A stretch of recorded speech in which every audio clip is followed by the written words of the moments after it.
I'm Eric Connors, and I'm here to help other pianists get unstuck and to show you some different techniques and movements to help solve problems at the piano. So today I'm working on a Brahms Ballade in G minor, Opus 118. And I'm going to adjust the camera here so that you can see my hands, but I'm going to show you a spot that I struggle with and I think I have pretty much worked out. So in this Ballade in G minor, one of the main movements that's happening is the hands rotating towards the thumb. So if we take like the largest motions, the macro motions, it's basically you're kind of coming... That wasn't right.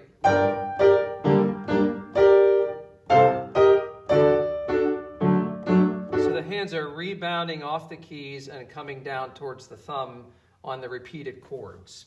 And it's pretty straightforward. It kind of fits under the hand at the beginning anyway. You've got G minor,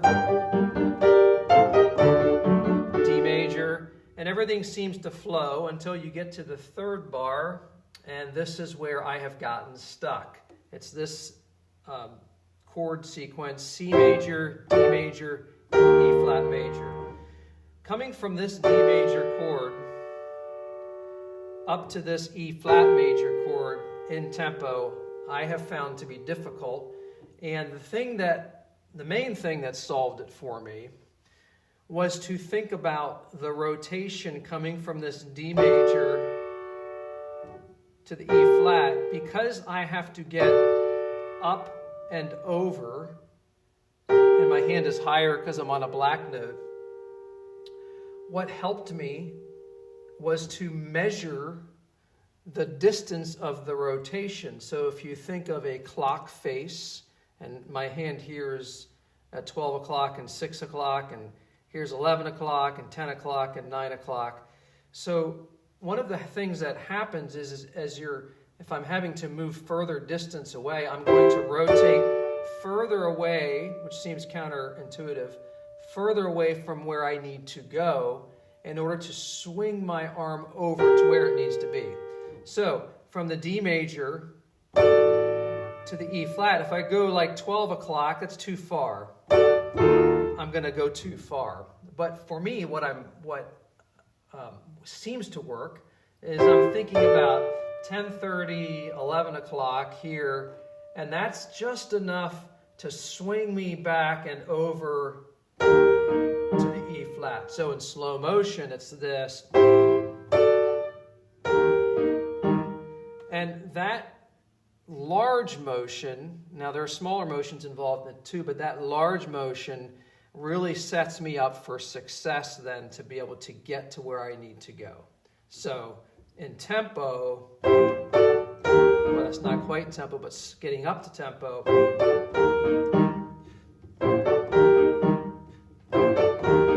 and the thing that solved that for me, again, is the rotation and the measuring the rotation. The other thing on this piece that I'll add before this video ends is to also coordinate with these large motions, because the whole thing can sort of sound choppy and very, if all you're thinking about is rotating, it's very unmusical. So allowing the fingers then to respond to where there's, I don't know, maybe 10%, maybe there's a lot of rotation going on, but I'm also thinking about sort of grabbing the notes with my fingers, or feeling like my fingers have little shock absorbers in them, and so that the motion is minimized and lighter. So then what we have is something like this.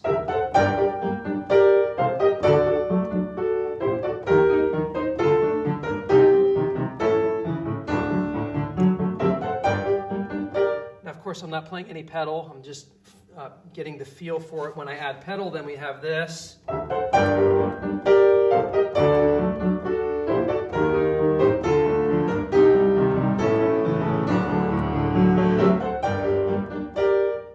So that's it. Getting unstuck with rotation, measuring the rotation depending on how far your hand has to move, And also thinking about, I'll add this, on that E flat chord, my hand has to stay higher because I'm on a black note with the fourth finger.